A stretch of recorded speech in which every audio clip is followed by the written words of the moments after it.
Europe of Freedom and Democracy next, President Nigel Farage.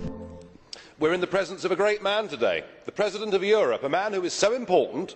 He is beyond criticism, beyond reproach. He is the king of the modern political class. He is the modern-day Zeus, and he intends to rule us from Mount Berlaymont, and woe betide anybody that questions his authority or questions his dignity, or they will face severe punishment. Indeed, in my case, the last time we met, and I had one or two things to say, the Parliament imposed the maximum possible fine. And I'm told that if I say anything that upsets you, the microphone will be cut off.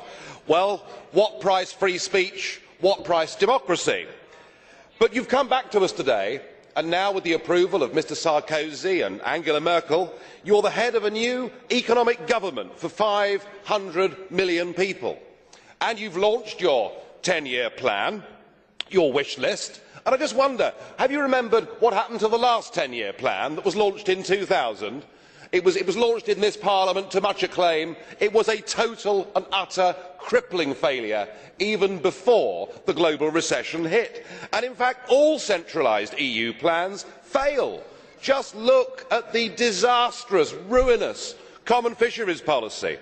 And now your beloved euro has failed. It's failed politically at its first major hurdle. You weren't able to come up with a plan at that summit. You can't bail out Greece without the International Monetary Fund coming in to save, at least for the moment, your euro dream. And yet, Mr Van Rompuy, your plan seems to be we're losing, we're failing, let's have more of the same. Let's have more Europe, let's have more failure. But what really matters is the loss of democracy here. You have not been elected. You are not accountable. There is no mechanism for the peoples of Europe to remove you. It was Zeus, of course, that kidnapped Europa. My fear is you are kidnapping our democracy. You are only here because that Lisbon Treaty went through without the British people being given the referendum that they were promised.